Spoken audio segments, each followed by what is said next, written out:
So you want to know how to get your contractor's license, your state license. Well,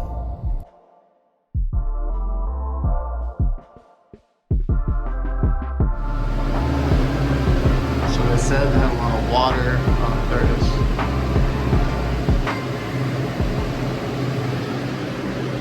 is. So they complained about the water. It's an older unit. I'll open it up right now.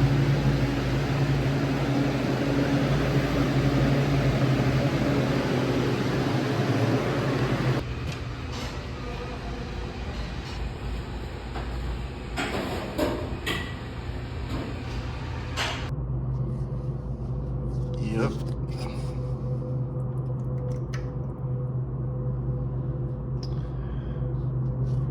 I gotta go unclog that drain in the middle, right there. Right over there. For something like that, I'm gonna grab my nitrogen and this hose that I have here. I don't have anything else on me, like a flush. But it's an old hose that I cut, so we're gonna hook it up and blow nitro through the line. So let's quickly get this in there.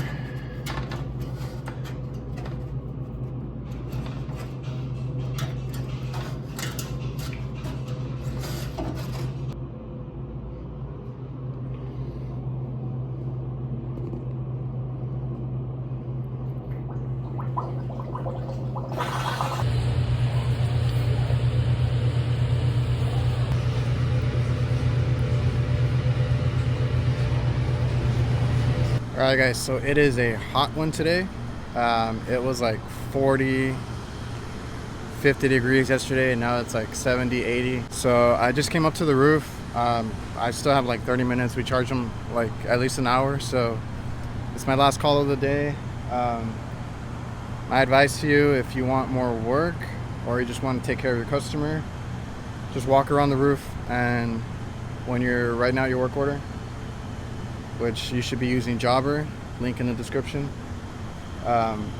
We use that as our invoicing software, and it helps if you go try the free trial.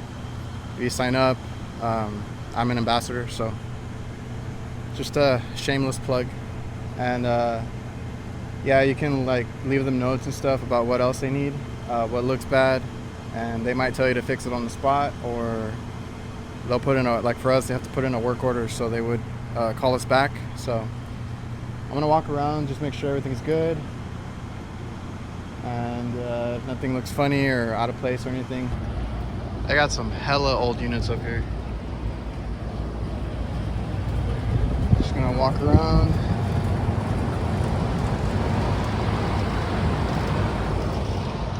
Alright, so I walked around, nothing bad. There's a little electrical things here and there, and the drains need to be repiped. And like I said, nothing horrible, but I'll let them know in my notes. That's how I do that. Alright, so I was asked a few times about getting a license, getting your state license, your contractor license, and how hard is it? How do you get one? And I guess like if it's worth it and stuff. So I got mine as soon as I could. So the advice I'm going to give you is, if you're in school or you're looking to go to school, get it as soon as you can, because the school counts, I think, for, because they changed after I did mine, but I think it still counts for 2 years, and I want to say it's a 4-year minimum. That's like the average. I'm here in Texas. The reason I would say to get it early is because you can have it fresh in your mind. So all the stuff you learned in school, which I recommend going to a college or a community college, versus going to like a 6-month or less crash course HVAC like trade school, which I think ends up costing you more and you probably don't learn as much. So if you can, go to a college, a community college, something like that, where it's a 2-year program, and then you get those 2 years counted towards your experience to be eligible to take your exam, your license, contractor's license. So that's the route I went, because some of the stuff is textbook stuff. It's an exam. It's not based on experience, so to say. So it's going to be a lot of textbook stuff, a lot of code stuff, even some business stuff. So all of that, multiple choice. It's not as bad as you think. It is hard. Obviously, they don't want just anybody getting a license to do whatever the hell they want. So it was tough. The hardest part of it is going to be that it's timed. So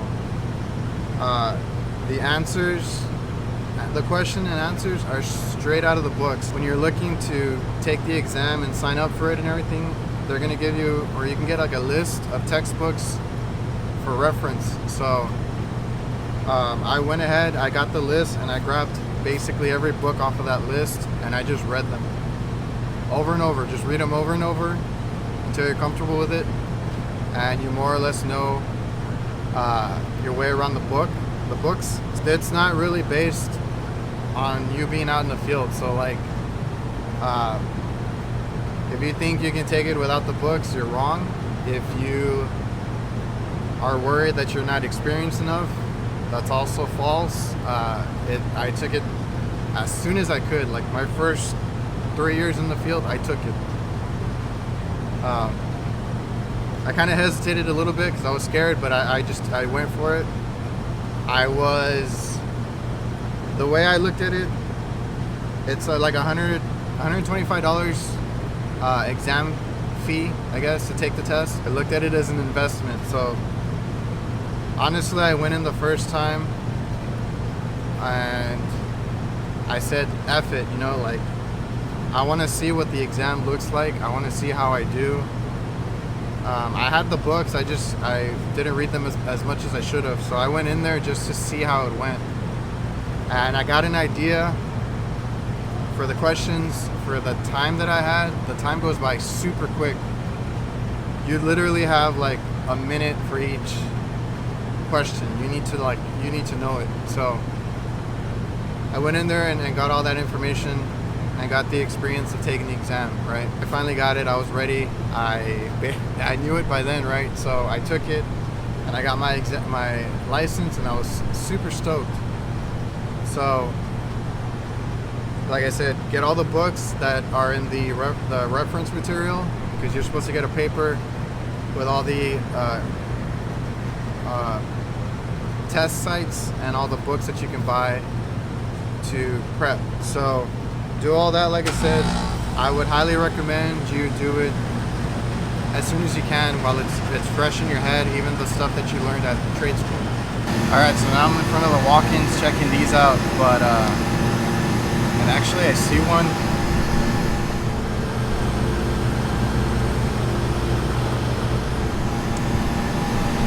Not the one that I was working on, but it's icing up, so I'm gonna go tell them right now. Maybe I can look at it before I leave. So yeah, I just left. Getting out a little bit early. It's 4 o'clock, so that's always good. I gave them a heads up on some stuff that they needed, but like I said, I gotta wait for work orders to get in. So then, if you're already more of a seasoned vet, you've been doing this for a while, maybe you didn't go to school, but you want your license, it's gonna be more or less the same thing. Figure out what the literature is, get all the books, get all of them, and just start reading them one by one. Read them over and over. Like I said, the kind of trick I did was that I took the test knowingly that I was gonna fail.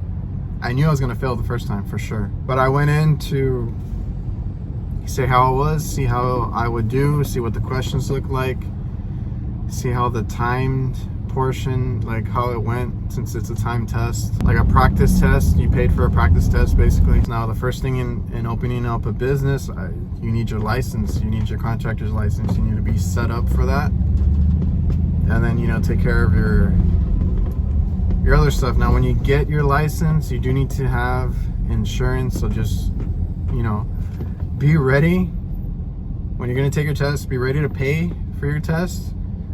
Be ready to pay for your license fee. I think mine is like 60 something a year. So you have to pay the 125 to take the exam, the license fee. I think that's it. I can't remember if there's a registration fee other than the 125, but just know that you gotta take, just have money set up. You know, you're investing in yourself, so have the money set up for that. Remember, you gotta get insurance. So in order to even hold the contract, you need contractors insurance, liability, all that. So depending on what class you get is how much you need. I personally have a class B license because I do not do anything over 25 tons. So that's what I need for my business. I went with the class B. Got the license that I need for class B. And if you're starting your own business, only one person needs a contractor's license. Put it under the company name, and now the company is licensed, and you can have all your workers, hire people, and all that. All right, guys, and what I meant by doing it right after school, as soon as you can, it's basically just because it's fresh in your head. You're more in the mindset of taking tests, exams, studying, and all that. Once you get older, you might not want to do that, especially if you're in the flow of your work.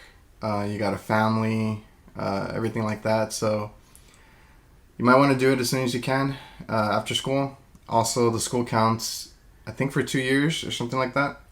And just remember that it has to be within the past 5 years. So every year you wait, if you had experience or school, that can expire, you know. So just a heads up, I'll show you right now. It's going to be different in every state, but I'll show you as far as Texas what the procedure is to do your test, set it up, and all that. Also what books I've used, and hope it helps. Alright guys, so it's going to be different for every state, obviously. You're just going to Google what you need in your state, or if you're in school, trade school or college, they should point you in the right direction. They're going to push you to do this regardless, and if not, just ask. Don't be afraid to ask. So for Texas, it's TDLR. That's the Department of License and Regulation. So we're going to go here. Now, this looks very different from when I did it. So I'm going to be looking around. It's kind of new to me too. So, license types. We're going to go to air conditioning and refrigeration contractors. So you're going to want to go to apply for a license. Now, if you're new and you haven't been here before, there's a couple of things that you're going to have to do first. There is technician registration, which is very important. You need to do that when you're in school too. And then there's certification. If you're new here, you would go to registration. And this is something that they told us to do in school, so hopefully they told you too if you're going, or if you haven't gone yet, this is how you do it.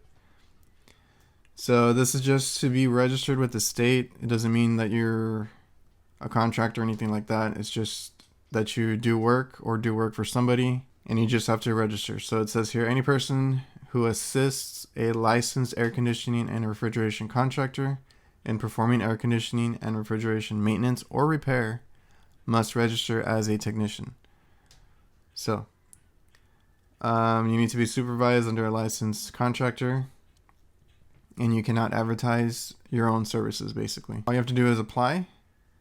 There's a form and then a $20 fee. So this is $20 once a year. You can apply here. Registered application, and you're going to fill out your info. So I can't because I'm a contractor. It's going to pick it up. So that's how you do that. Now there's also certified. So let's go to apply for technician certification. This is going to be for obviously registered technician. So you have to be registered already. So also this does not mean you're a contractor. You're either registered or certified. So this is just like a step up. So you need to meet either practical experience or training requirement. So experience, you may qualify by proving that you have performed 24 months of AC and refrigeration related work under a supervision of a licensed contractor. So you would just submit a experience form, a verification form. You cannot fill it out yourself. It has to be filled out by a contractor and signed. And I think they ask for proof sometimes, or they used to ask me, or they asked me for invoices, I think. Or as much proof, I guess, as the contractor could provide. If you're in the military, you can use that as experience. You can also do a program. It's going to be 2,000 hours of combined instruction and practical experience. Because I think I registered when I started school, and then by the time I was done, I could get certified. So on this one, it's a $50 fee. Also 1 year. Every year it has to renew. So then there's going to be an exam. Basically an exam to get certified. I do not remember doing this. So I don't know if this is new or not. But my memory is really bad. So I remember taking my EPA and I remember taking my state exam. I don't remember taking this one. But you're going to take it here. PSI is the one that handles, I think, most of Texas PSI exams. So I'll go over that too.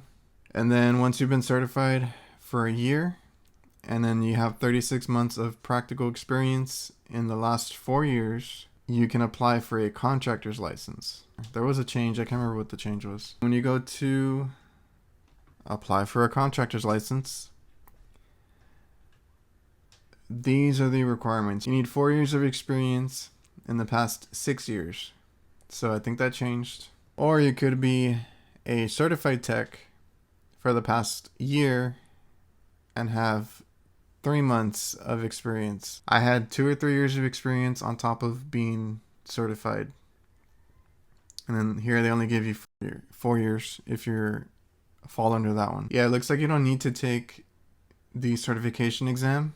If you don't want to go that route, just be registered. And then it says here you can have 4 years of experience under a contractor, and they just have to sign off on it. So just make sure that they'll sign off. They got to put their information, their license number, and all that stuff, and sign off on it. These are the exceptions. If you have a degree, diploma, or certification in air conditioning and refrigeration, if you're a licensed engineer, if you have military training in AC and refrigeration, and if you are employed by an industrial operation performing process cooling or heating. So here, if you have college, so there's a 4-year degree.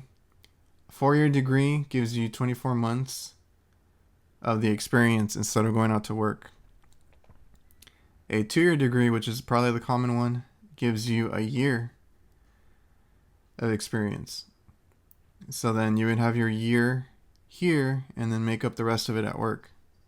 Same thing with this one. You have 2 years here, you make up the rest of it at work. But instead of working for what it said, which was like this one without getting certified, it was you need 48 months, which is 4 years of experience.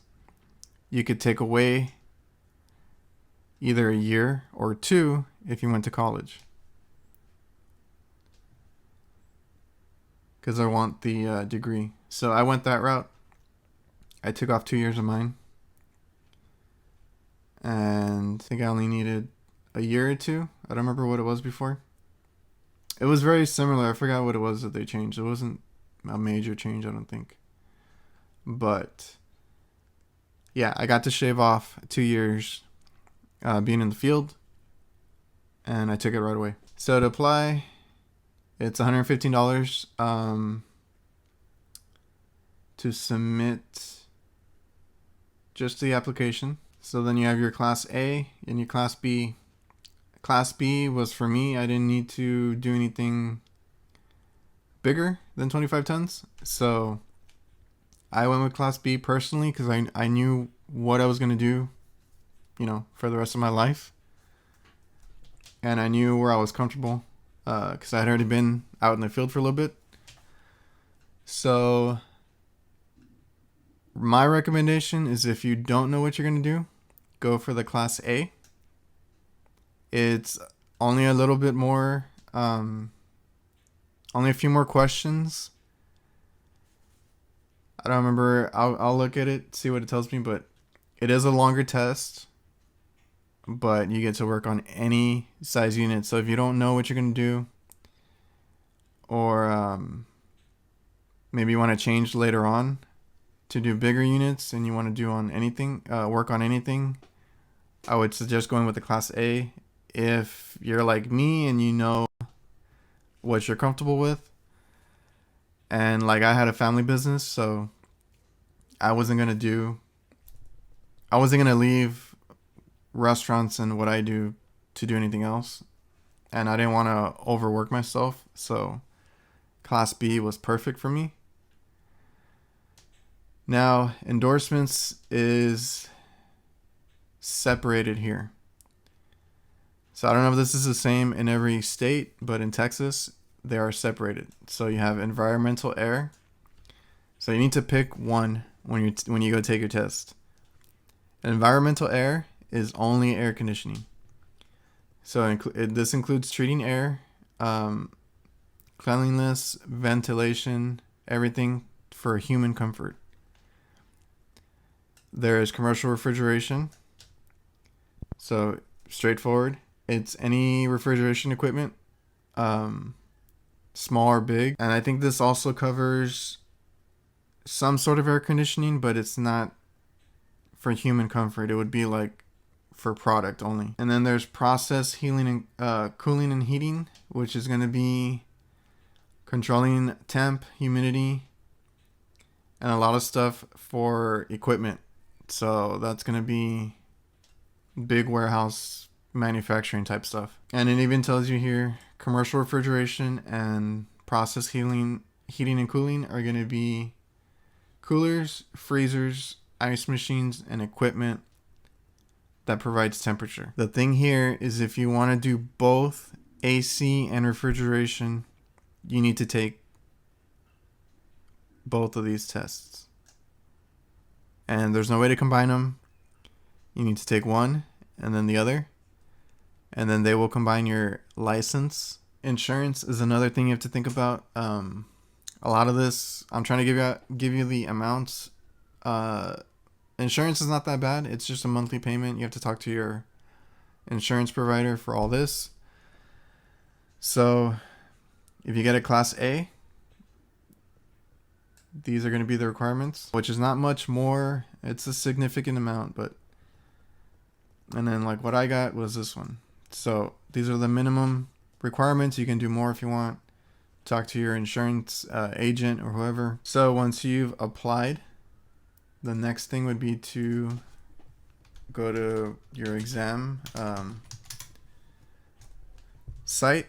So mine is PSI Exams. I think they do all of Texas. Okay, so then here, like I said, this is mine. Once you, let's see.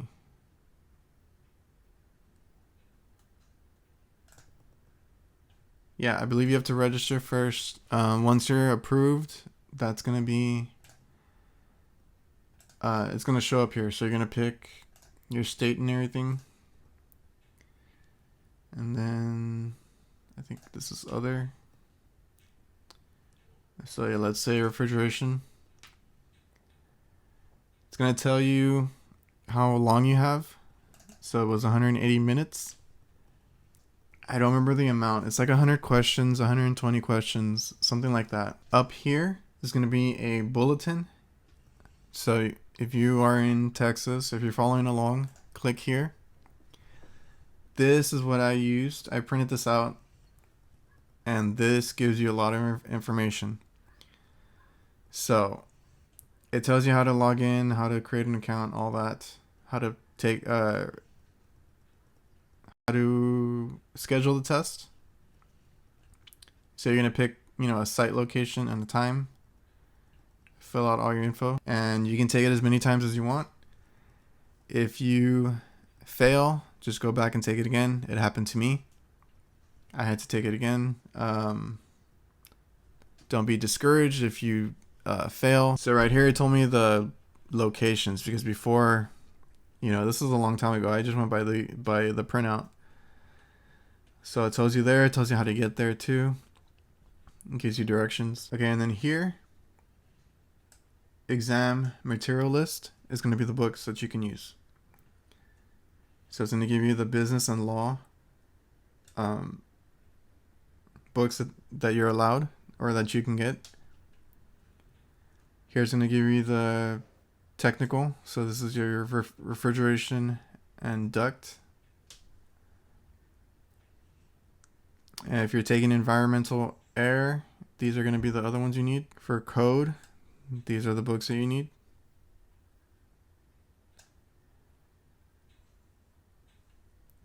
And as far as Texas, you may bring in all approved references. It is open book. So it tells you what's allowed and what is not allowed. So you can mark and make notes in the book and highlight, as long as you do it at home.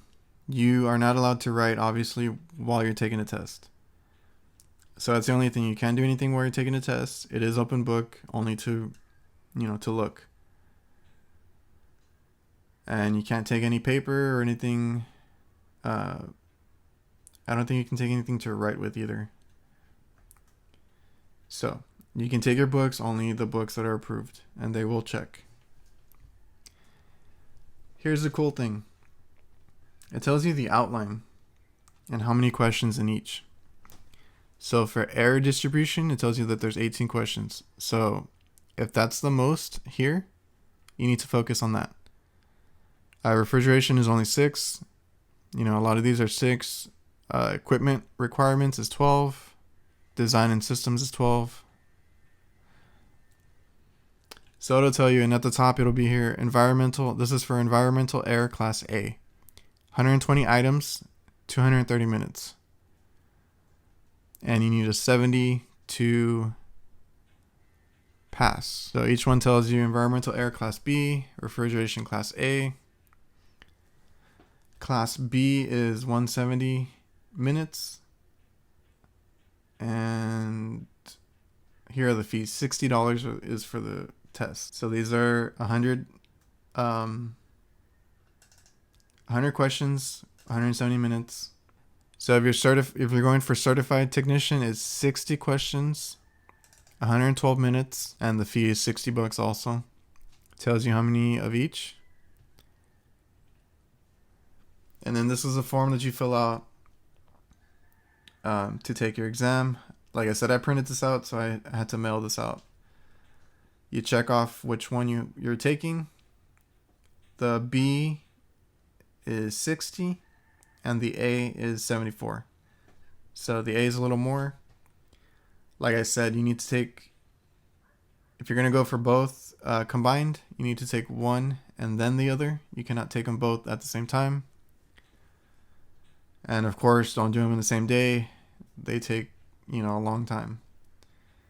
So you fill all this out and you send it in. Once you're approved, you can go here to register. And I can't do anything right now because I already have it, but you would keep going and basically pick your test site, your time, and all that. All right, so as far as what books I took, these are not going to be all of them, I don't think. But what I used, because I'm looking at the list right now, what I used for business and law, for me, it's Texas code. So that's what we have here. I just had a binder, printed it out, put it in there. And as you can tell, so you can highlight stuff like that. So we had that. We need the uniform code. That's going to be your code references. So there's another one that I don't have on me for gas, I think. But here's a mechanical code. It's something that I bought like this, and it's basically a printout. So tried to highlight what I could, but just read it over and over until you are familiar with it. Or like what I did is I failed on purpose and got an idea. This is going to be actually from school, but it's my manual J and some other manuals. I think I'm missing one though. Had to dig this out of my warehouse. So then for technical list, the reference list, it's modern refrigeration. So that's this one right here. And it's going to tell you, because these are updated, this is 21st edition they want you to get. Of course, back then I had 18th edition. So yeah, I don't know if I wrote in this one, but just go over it again and again. I think I have some notes in there. And then, was that it? I don't have my duct calculator on me. It's if I find it in the warehouse, I'll show it to you guys. So yeah, those are basically the ones that I have. Like I said, if I find the other ones, I'll put them up. And some honorable mentions, because these are personal ones, I think. I don't remember buying these for anything. HVAC control systems, commercial refrigeration for air conditioning techs, and refrigeration and air conditioning technology. Some of these are from school. Well, this one's from school. These are personal. I think they advised us at school to buy them. So I got those. And every year you need 8 hours. I use first choice. So I just finished. It goes over all the laws and codes. No quiz, so that's kind of cool. And don't forget about your EPA. So this is something you should be taking right away. They encouraged us and pushed us to get it while we were in class. I took mine at my local Johnstone, and if you ask if they still do it, I hope they do, they give you like a study guide. You can pay for the exam itself, or you can pay for the exam with the study guide. So I took the study guide. Yeah, and I still have the exam practice test somewhere on here on my computer, and it's basically the same thing. Of course, they're shuffled and they're not the same every time. But if you take the practice test enough times, you can pass the test. 608 is the one that you need. That's the one that you take. I personally went back and I got the 410A one. I didn't get the motor vehicle one. I also got the PM Tech one. Okay, so I guess when you buy it now, you get a code and you can download here.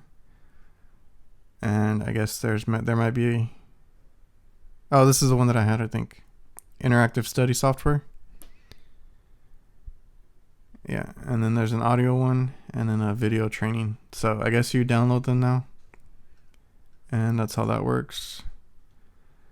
And then here, if you need to buy cards, like I said, I had decals. They have patches, wall certificates, whenever you get these. Alright guys, so I hope you enjoyed the video. I'm gonna go do some errands right now, and I loaded up the personal vehicle just in case I get calls.